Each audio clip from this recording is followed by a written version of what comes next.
Welcome. This is an introduction to logic. My name is Mark Thorsby, and in this video series, we're taking a look at some of the basic concepts in logic. We're using a concise introduction to logic by Patrick Hurley. And today what we're going to be taking a look at is informal fallacies. This is the second video that we're doing on fallacies. In the last video, we took a look at fallacies in general, fallacies of relevance, and weak induction. Today we're going to be looking at 3.4, fallacies of presumption, ambiguity, and illicit transference. We're also going to talk a little bit about another section in the book, 3.5, fallacies in ordinary language. Though what we're going to say in that section is actually quite brief. So anyway, this is our second video, and welcome back. I hope everyone's doing well, and I hope you're slowly getting better at assessing arguments, and hopefully from after watching our previous video, you're in a better position to understand what a fallacy is, and hopefully recognize a fallacy in real time when they occur. But anyway, let's sort of start with some basic review for those of you who maybe didn't watch our previous video and ask, what exactly is a fallacy? Well, a fallacy is a false or a deceptive argument. And remember, every argument has a premise and a conclusion, and there's supposed to be an inferential link between the premise and the conclusion, such that the inference is sufficient to derive the conclusion, right? The evidence is sufficient to prove the claim, if you will. A fallacy is an argument in which there isn't sufficient there is not a sufficient inferential link between the premise and the conclusion, or between the evidence and the claim. And so there's different types of fallacies. There's formal and informal. So far, we're just taking a look at informal fallacies. And again, the informal fallacy concerns the content of an argument, such that the content given as evidence, that is the premises, the content of the premises, will be found to be insufficient for the conclusion. So that's in general what a fallacy. And yesterday we covered a whole bunch of different topics. The first we looked at were fallacies of relevance, where we looked at everything from a appeal to pity to or appeal to force, or an ad hominem sort of argument. These are all fallacies of relevance. And the fallacies of relevance are ones in which the premises are not relevant to the conclusion. The premises are not relevant to the conclusions that are drawn. The next sort of fallacy we looked at are fallacies of weak induction. And fallacies of weak induction are fallacies where the link between the premises and the conclusion is such that it's unlikely to actually occur, right? And so, like, for instance, one of the examples we gave for a fallacy of weak induction was the slippery slope argument, or the hasty generalization. Now, today we're going to be looking at we're going to first look at fallacies of presumption. And fallacies of presumption are fallacies in which the conclusion is presumed in the premises, or vice versa. And a fallacy of ambiguity refers to unclarity in language. And fallacies can be created because the language we use is ultimately ambiguous and unclear. So fallacies of that sort. And then finally, there's also fallacies of grammatic analogy, or illicit transference. And we'll talk about those in a little bit here. For those of you using the Patrick Hurley textbook, in the older edition he calls these fallacies of grammatic analogy. In the later edition he calls this fallacies of illicit transference. But we're talking about the same thing ultimately. And then finally, the last thing we'll mention here is ordinary language fallacies, which occupies section 3.4 of his textbook, 3.5, of his textbook. We're just going to sort of lump it in here into our second set of videos. In ordinary language fallacies, these are the fallacies that are the most difficult and probably the most common. These are fallacies that are committed in which there is they're very peculiar to a specific mode of discourse. And so these fallacies, it's not a list of different types of fallacies the way we've been doing. We're going to essentially talk about how you can confront fallacious thinking before you get stuck by it. Okay, well, let's go ahead and again, we're going to start off here with our discussion of fallacies of presumption. And what I want to do, let's see, let me open my book up here.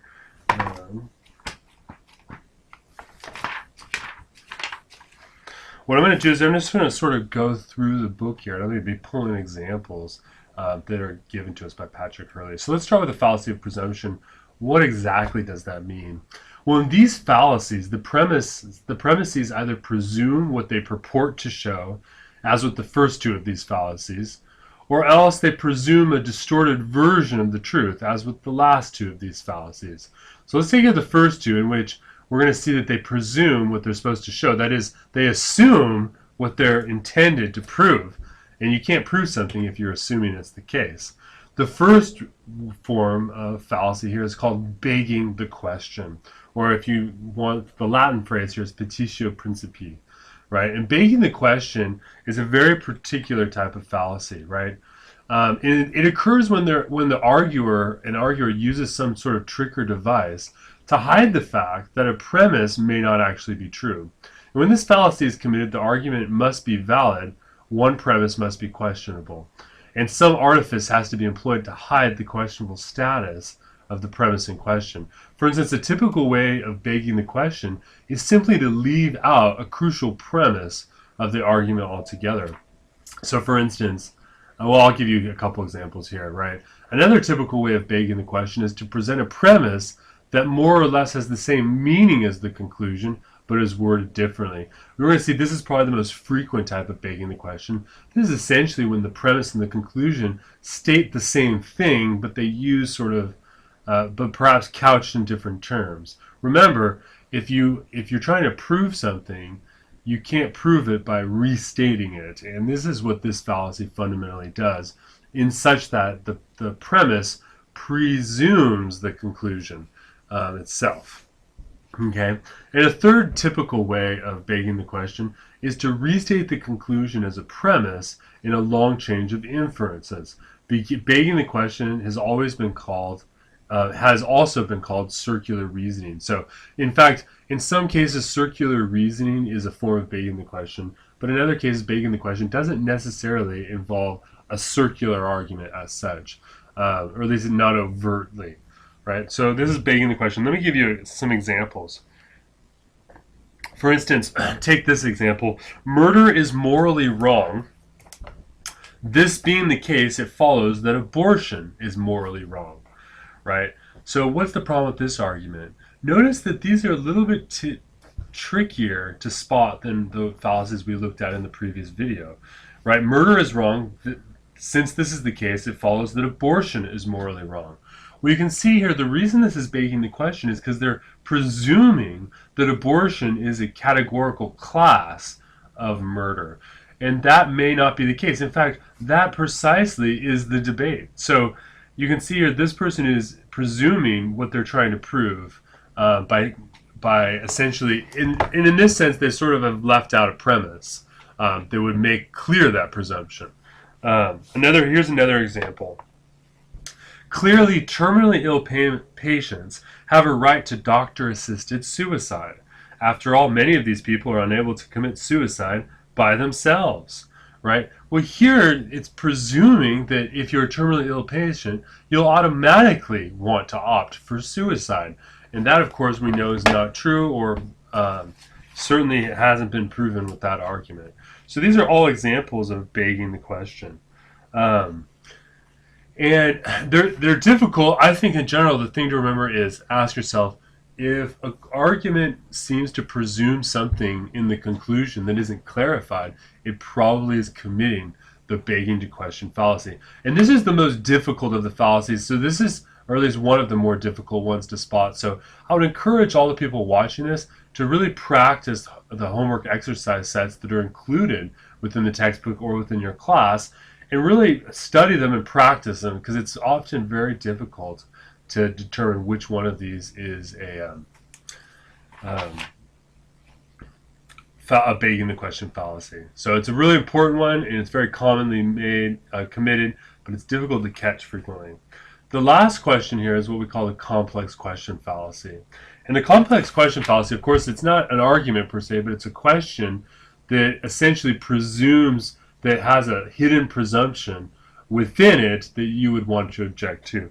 For instance, think of it as a complex question is a question that asks two things at once, right? So in this fallacy occurs when an apparently single question is asked that really involves two or more questions, all of which are answered by an appropriate answer to the apparently single question. For instance, someone ask, have you stopped beating your wife? Well, no matter how you answer that question, it's going to look like you are beating your wife. You can say, yes, I have stopped beating my wife, right? But that presumes that you are a beater. And if I say no, that also presumes that I am a wife beater. So you can see here a complex question is an unfair question ultimately. And even though it's not an argument as such, it is a question since it yields an answer. It ultimately establishes the truth of some proposition that's presumed in the question.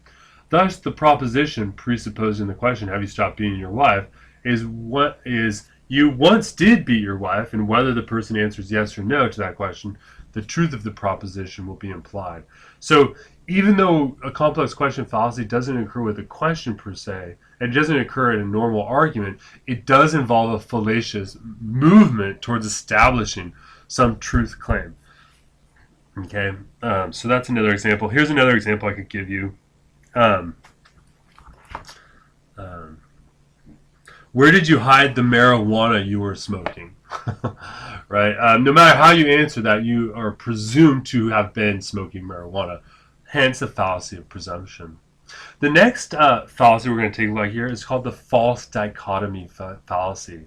Now, what is a dichotomy? A dichotomy refers to any sort of differentiation we make in which two things are contraposed to each other. So, for instance, if I say hot and cold, that's a dichotomous relationship. If I say war and peace, that's a dichotomous relationship. Notice dichotomies are binary, so it's an either or for the most part. It's an either or for the most part. I'm sorry, I sort of lost track. I got an email in the middle of the video and sort of got jostled. Right? So, but false dichotomy is when someone makes an either or binary distinction that's a false distinction. That is, it's not simply a one or an A or B option. It could potentially be a third option. So, or to put a more specific formulaic terms here, a dichotomy is a pair of alternatives that are both mutually exclusive and jointly exhaustive. A pair X and Y is mutually exclusive if nothing can be both X and Y. It is jointly exhaustive if everything must be either X or Y. That's the idea. You have to choose one or the other, but they're completely different, right? And a false dichotomy is a pair of alternatives that's presented as if it were a dichotomy when in fact it's not. So the fallacy of false dichotomy is committed when an argument rests for its goodness on presenting some pair of conditions as if it were a dichotomy when it's not really. The usual method is to prevent a false dichotomy in a premise with the either-or form, known as the conditional form, or a disjunctive premise. The argument then proceeds fallaciously in one of two ways. First, not either-or is a disjunctive, not a conditional. I'm sorry, I misspoke. First, one of the alternatives is denied and the other is concluded too. When the alternatives are not jointly exhaustive, this procedure is fallacious, though the argument looks like the valid argument, form known as the disjunctive syllogism. Second, one of the alternatives is affirmed, and the denial of the other is concluded to. Now, when the alternatives are not mutually exclusive, this procedure is fallacious, though the argument looks like it might be a valid argument form using this so-called exclusive or form, either or but not both.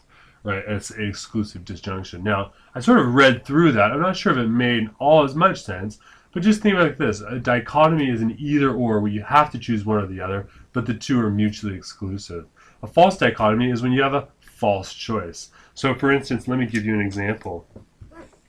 Either we adopt a one-world government or regional wars will continue forever.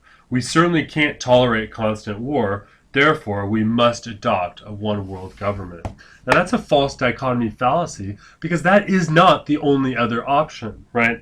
There, the case is they're making a distinction. Either you have one-world government or you have eternal war. Well, that's not the case. Right? How are those two things mutually exclusive yet exhaustive? And you can see that's a false dichotomy. There could be a third alternative. And always ask yourself this, whenever someone makes an argument and you ask yourself, wait, there could be a third alternative, you're probably recognizing the false dichotomy fallacy. Finally, there's the suppressed, or not finally, but next is the suppressed evidence fallacy.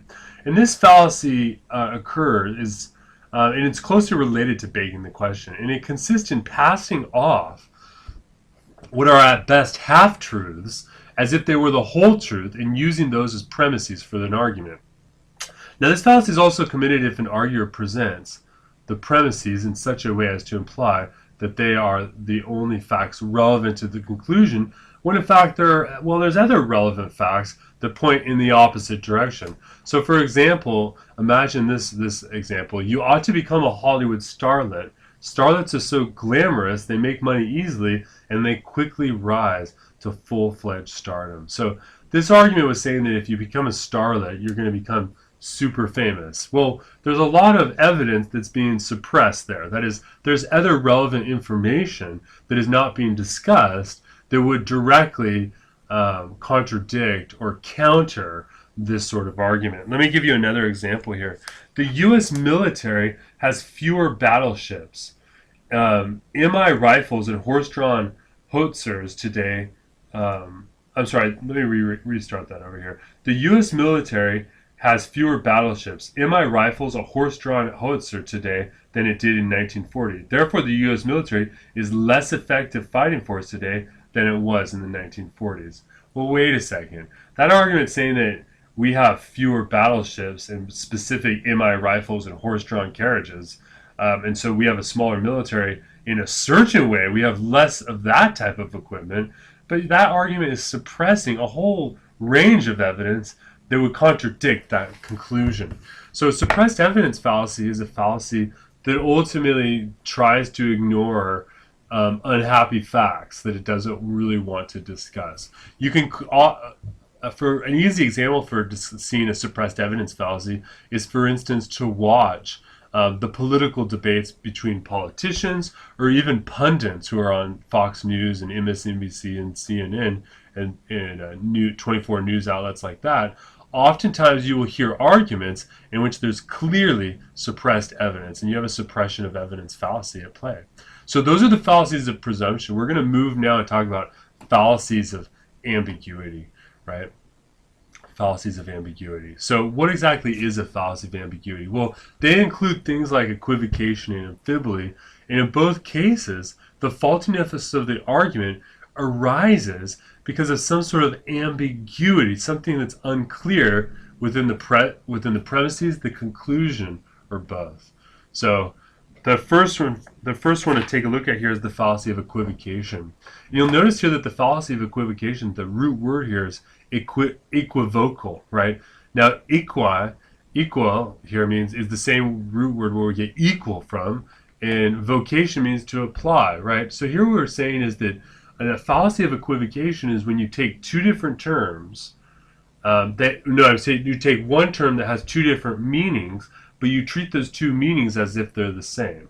You treat them as if they're equal. This is the fallacy of equivocation, right? Or to put it more precisely, it occurs when the inference in an argument depends on the fact that a word or phrase is used in two or more different senses.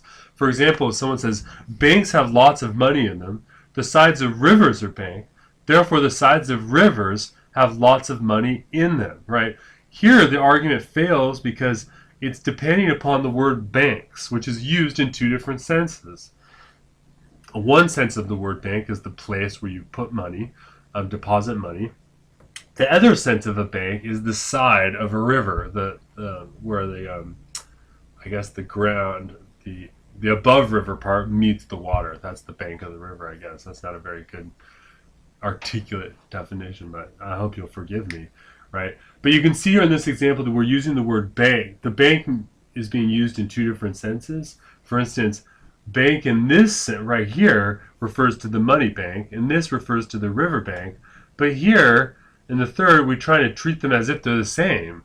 And clearly we're treating them equally when they're not equal. Hence the fallacy of equivocation. Let me give you one more definition here, or one more example. We have a duty to do what is right. We have a right to speak out in defense of the innocent. Therefore, we have a duty to speak out in defense of the innocent. well, wait a second. It says we have a duty to do what's right, and we have a right to speak out in defense of the innocent. There, they're using the term right in two different senses. When you say you have a duty to do what's right, you mean right in the sense of morally right. But in the second clause, their second phrase, it says we have a right to speak. There, they're talking about rights in terms of legal rights. But legal rights and moral rights are two different things, but they're being treated as equal, hence a fallacy of equivocation. Okay, let's look at amphibole. So the amphibole, it's sort of a funny sounding fallacy, but this fallacy, the fallacy of amphibole occurs when an arguer, beginning with some statement that's ambiguous owing to its syntactical structure, proceeds to interpret in a way which is not intended, and then to draw conclusions based upon some sort of faulty interpretation. And the original statement is usually made by someone other than the arguer, and the syntactical ambiguity is often due to mistakes in the grammar punctuation, such as, for instance, having dangling modifiers, confusion or restrictive and non-restrictive clauses and phrases, and or an ambiguous reference of pronoun and antecedent. A good example of this comes from Groucho Marx's classic quote, "One morning I shot an elephant in my pajamas. How he got into my pajamas, I'll never know." Right? So you can see here that the word shot, right? When someone says, "One morning I shot an elephant in my pajamas," he means something different, but they're ultimately confusing. The syntactic structure is creating an ambiguity, and that ambiguity is being used to draw a poor conclusion. Let me give you another example here. I don't know if that's the best example or not. The tour guide said that that standing in Greenwich Village, the Empire State Building could easily be seen. It follows that the Empire State Building is in Greenwich Village.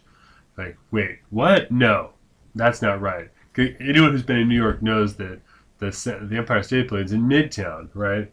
But here we're being told that it's in Greenwich Village because you can see it. Now, just because you can see the Empire State Building in Greenwich Village doesn't mean it is in Greenwich Village because it's so tall. Right, so here there's an amphibole between how they're applying the concept of seeing and what that means regarding the height or the presence and the locale of the Empire State Building. So that's the fallacy of amphibole. Now, you can probably notice here that amphibole and equivocation seem really similar. Equivocation is when you treat two different senses of the word as equally, whereas amphibole is a little bit different, right? So the main difference is that in amphibole, the ambiguity is traced to the syntactical structure in a statement. That is, the organization of the terms within the statement. Whereas equivocation, the ambiguity is traced to the word itself in terms of the two different senses.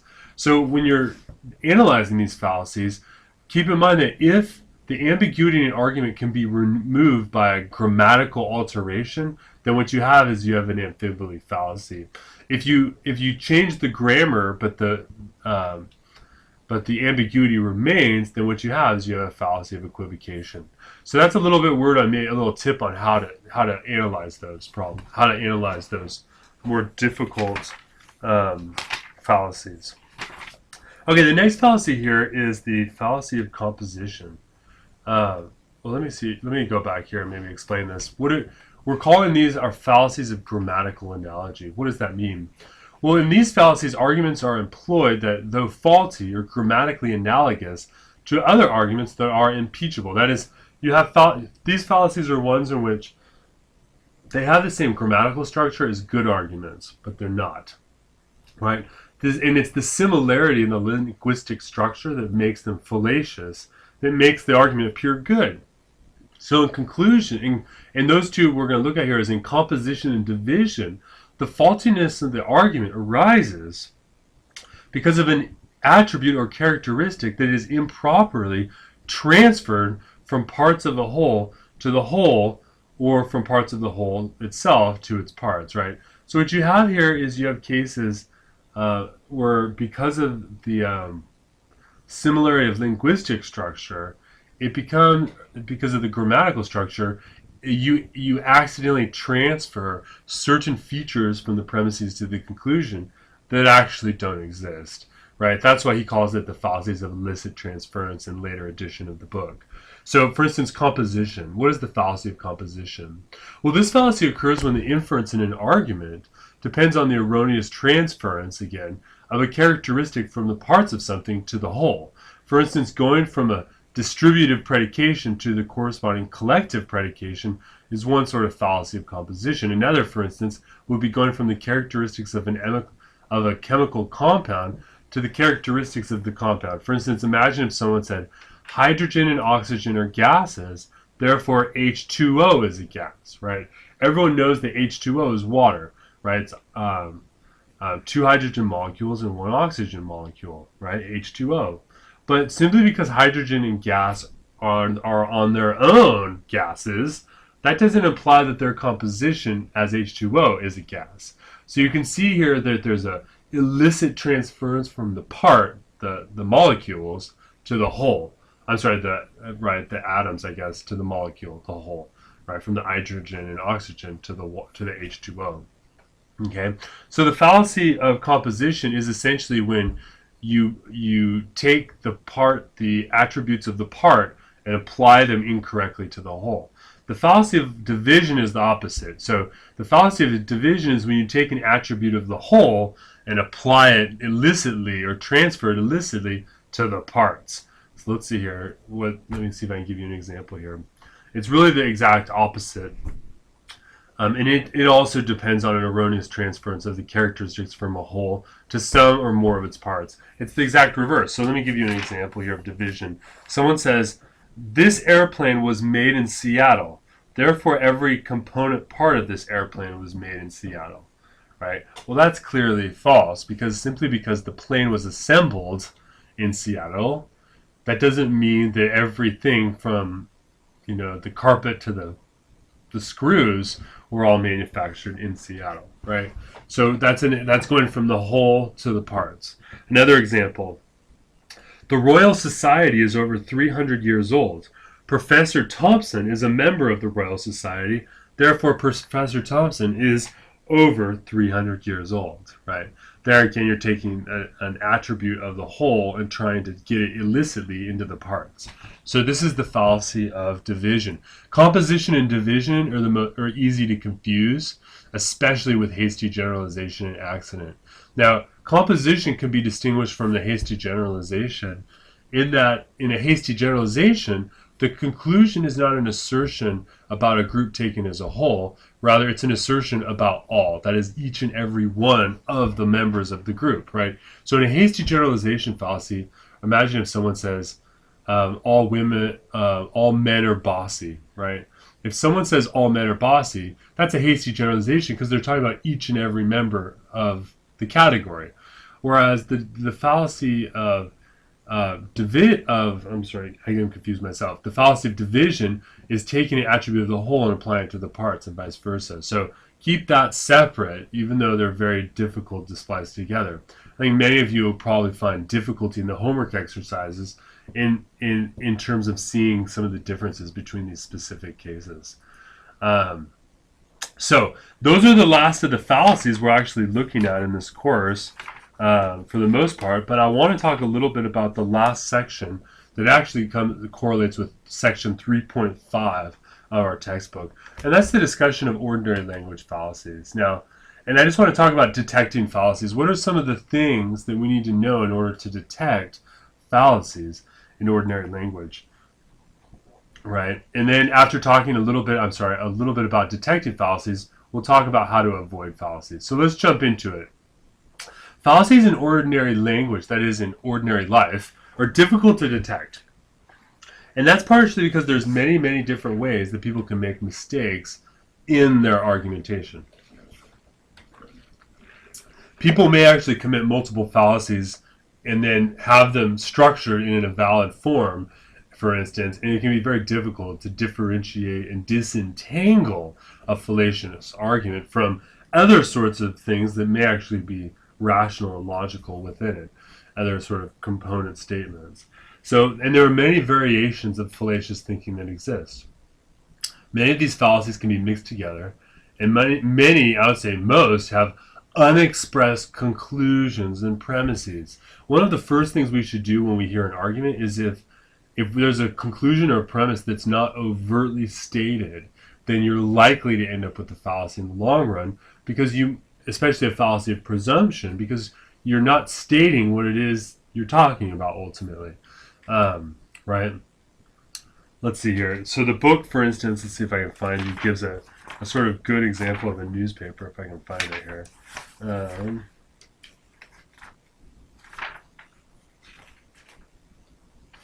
Let's see. Well, now that I'm looking at it, so if you had your book, you can see here that there's a great, in the very beginning of 3.5, Dr. Hurley gives an example from a newspaper. It's too long to read, actually. It would take me too long to read. But if you read that sort of argument, you're going to see that there's a whole bunch of bad arguments sort of laced together, none of which sort of simply fit any of the definitions we've looked at, but it's still a fallacious argument. So we won't take a look at it, but I encourage you to take a look at it and see if you can determine what fallacies are detectable, what you can detect as a fallacy. Okay? And what you'll find is these fallacies. There's an ad hominem in there, there's a straw man fallacy, and there's a question begging fallacy. Now the quiet problem is when they're all bundled together like that, how do you detect them? What is sort of the strategy? And here I wish I could give you a better answer, except to say that number one, you have to be alert. You have to be conscious of what you're reading or listening to while you're reading it. So you have to be alert. The second sort of thing is, besides just simply being alert, you should always begin by asking yourself, what is the conclusion of this argument? Always begin by saying, what exactly is being claimed? I often will refer to as the takeaway. That is, what's the takeaway? What is this person arguing that they want me to take home and believe myself, right? So if you're alert, the first thing you've got to do after being alert is determine what the conclusion is, and then you assess and ask the question, well, what are the reasons that are given? What supporting evidence is given, right? And then once you're given the evidence, then you can assess whether or not those reasons are relevant, whether or not they actually support the conclusion, and whether or not those reasons are accurate, right? Or, for instance, you have a case of suppressed evidence or something like this. So again, alertness, conclusion, isolate the conclusion, isolate the premises, and then assess whether the quality of the reasons that are given. And then the next thing we're going to do is what assumptions are being made, right? What is not being stated but being assumed, right? And then finally, which premises, that is, which statements are given, are completely irrelevant to the argument. So if you can do that, you're on your way to avoid fallacies, right? Again, you've got to be alert, determine what the premise and the conclusions are, assess the relevance and the strength of the premises of the evidence, and then finally, let's see, what was the last one? And then the last thing you need to do is then ask yourselves what information is given that's irrelevant, which premises are irrelevant. Okay. Now, when we're talking about avoiding fallacies, what are we talking about? Well, the question is, when I say avoid, what we're talking about is how do we ourselves as human beings avoid fallacies? Because it's one thing to recognize someone else's fallacy. It's a different thing to recognize your own fallacy. Because oftentimes we may make a fallacy, but we want to believe the argument, because we want to believe the conclusion. So we need to ask ourselves a little bit, well, why exactly do people commit fallacies? Well, there's lots of different reasons for these fallacies. One is just intent. People may, for instance, intend to give you a false argument. So how do you avoid that? Moral education, right? So that is, you should avoid intending to give bad arguments, right? A second reason that people make false arguments or fallacious arguments is because they're essentially careless intellectually. They have a careless mental posture. So if we're going to avoid that, then what we need to promote is acute mental discipline. So what are we saying? If we want to avoid fallacies, we've got to be acute mentally and be very disciplined in the way we analyze things. The third thing we need to do is assess our emotional disposition. That is, because our emotional disposition can oftentimes direct what we think and why. So emotional disposition. People have a certain emotional disposition, towards things. So as philosophers or as logicians or as simply logical people, one should maintain a stoic attitude. And keep in mind that an argument that someone makes may be logical. It may even be true, but we may not like it emotionally. So we need to disentangle our emotional involvement from the arguments we discuss. A fourth reason that people give fallacious arguments concerns the paradigm or the worldview that they adhere to or inhabit. A paradigm, again, as this refers to the worldview or perspective that people have. And note here that a paradigm is not an individual thing. It's a whole society has a paradigmatic worldview or a paradigm. So, but your paradigm can lead to ideology. And here I've given a number of examples in this video and in previous videos on logic regarding politics and political discussion. There's no easier way to see fallacies than to watch a political news show. Why is that? That's because people are invested with a certain sort of ideology. Well, what exactly is an ideology? Well, let me say this. An ideology literally means the logic of an idea. And Hannah Arendt, in her book Origins of the Totalitarianism, discusses this at some length. But there the idea is that an ideology is when you have a central idea that governs what can and can't count within a discourse, what is legitimized or illegitimized within a discourse. This is what we mean by an ideology. So for instance, an example would be this quote-unquote free market ideology. And there the idea would be that some people think that you should have free markets no matter what, and that that central idea should govern all other ideas that we may come up with within the political sphere, right? To the point where we're excluding and including, legitimizing and illegitimizing other forms of discourse because of our position on the free market discussion, right? You can imagine, for instance, someone has a free market ideology, and someone says to them, you should give charity to people in need, and the person responds, well, why would we do that? Because then it's not a free market, right? People should compete on the free market or something like this. Now, that's probably not a real argument that anyone would make or to really make a lot of sense, but it's ideological in nature, right? And oftentimes we ourselves have certain ideological positions. Whoa, what happened? Let me see, where was I? Sort of lost track. Right? So back to ideology.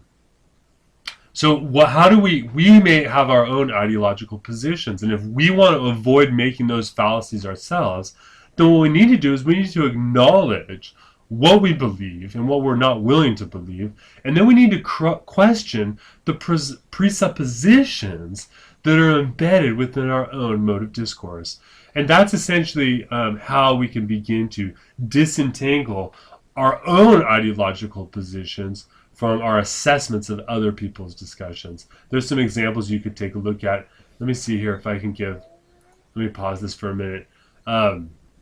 So those are the fallacies we've looked at so far in this video that you need to take a look at. And we've covered this sort of point in fallacies of ordinary language, just really to talk about how we need to be alert with the arguments we're given, be intellectually disciplined to assess the premises, the conclusions, and then evaluate their relevance and weight. And then, of course, we need to get rid of our own ideological positions and our own presuppositions if we ourselves are going to make arguments that are non-ideological. So what I have now here is I want to watch a series of video clips. These are all political campaign ads. And then I want us to ask which fallacy gets committed in which of these videos. So this is a very, very famous video. It was a political ad run for Lyndon Johnson, but it only ran one time because it was so controversial. Take a look.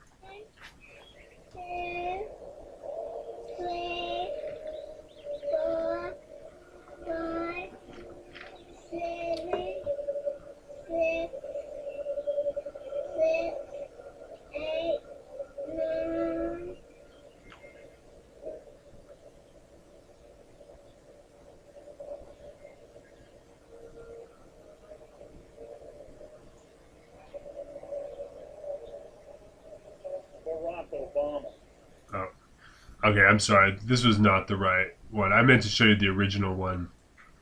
But what this fallacy was, it's a political ad, and I have to repost it, so I won't do it now. But essentially, there's this little girl. She goes 5, 4, 3, and then there's this huge nuclear explosion, and then a voiceover comes on and says, "Vote for Lyndon Johnson. A vote for anyone else is a vote for war." Right now, basically saying that if you don't vote for this guy for president, your only other alternative is a nuclear holocaust. Now, what fallacy is that?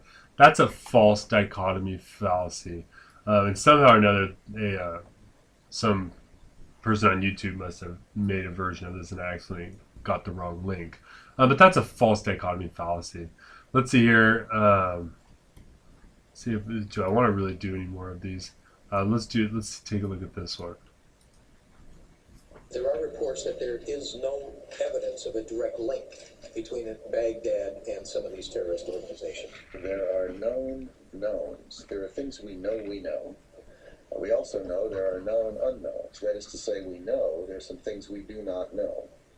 But there are also unknown unknowns. The ones we don't know, we don't know. Excuse me, but is this an unknown unknown? I'm not. Several unknowns, and I'm not going to say which it is.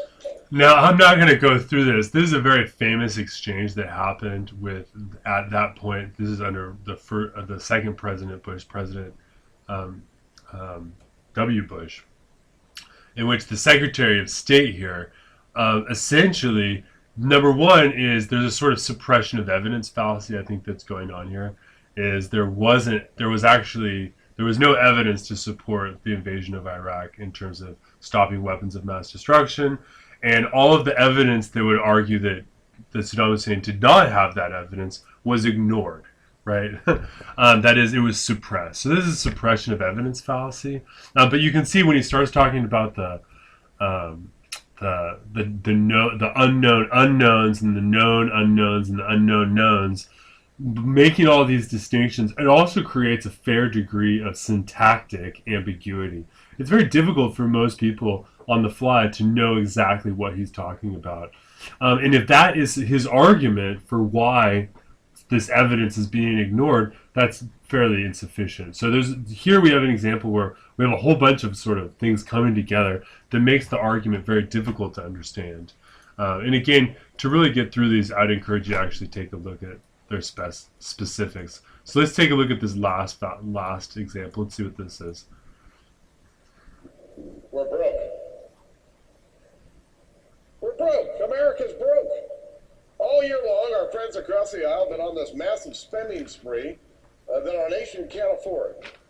We had $1 trillion stimulus bill that was supposed to create jobs immediately, and yet unemployment is now at 10% in America. 3 million people have lost their jobs since the bill was signed into law. We passed a budget that's going to double the national debt in 5 years, triple it in 10 years. We got $12 trillion national debt. We brought a national energy tax bill to the floor that's going to cost $1 trillion, passed it. We had a health care bill here several weeks ago, another $1 trillion, passed it. When are we going to say enough is enough? Here we are now, we're wrapping 6 appropriation bills together. We're going to spend $500 billion, and it's got over 5,000 earmarks in the bill. Things like $292,000 for the elimination of slum and blight in Scranton, Pennsylvania. $300,000 for music and education programs at New York City's Carnegie Hall, where they pay the employee who runs this program $530,000 a year in salary and benefits. And there's plenty of it in here for Washington as well. $150,000 for the National Building Museum, $250,000 for a Wolf Trap Center for the Performing Arts, a concert venue. And listen, I don't know how worthy any of these projects are, but I do have to ask the question. Are they more important than our kids and our grandkids who have to pay the debt? Because we don't have the money to spend on this. It's our kids and grandkids that are going to pay for it. So I'm going to pause it there. And I like this sort of discussion. This, of course, is the current Speaker of the House, John Boehner. I think when he gave the speech, he wasn't actually the Speaker of the House. But here, obviously, he's making a whole series of statements. And here's a good example of where it can be very difficult to spot the fallacy, but there's clearly potential fallacies that are sort of littered throughout. And so what I would prefer you do, and what I encourage you to do, is now that you've watched this video, take a look and think, what fallacies do you think he's committing? He's arguing here that we're broke, and then he cites a whole string of reasons. And so here it's an important example. First, we have to be alert, and second, we have to determine what exactly is Mr. Boehner's conclusion. His conclusion, I think, is that we're broke, right? And so the question is, well, what reasons does he give? What evidence does he give? And he cites some things. Now, you have to ask yourself whether or not there might also be a suppression of evidence fallacy within here, right? And what exactly does he mean by broke exactly? Because when you talk about an individual citizen being broke, that means something very different than a nation state being broke, especially a nation state that's the reserve currency of the world, right? So so there might even be an equivocation sort of thing here. So you can see there's no clear way to assess it. So you have to proceed very slowly. You have to proceed by saying, 1, what's the conclusion? 2, what are the premises? Then you have to assess the premises, and then assess which premises don't matter. Throw those out, and then reassess the argument. And what you're going to find is some of what he's saying is non-fallacious, and some of it is. Okay? So what I encourage you to do is go somewhere on YouTube now, look around, find an argument, and find a fallacy, and see if you can spot what fallacy it is. And then in the comments section below, leave a link to that video and tell us what fallacy you think that person commits. Okay? Thank you very much, and I look forward to seeing you guys online. Those are informal fallacies. Watch out for them, because these are the sorts of things that really trip us up in ordinary life in terms of our reasoning and logic ability. Thank you very much. See you guys online.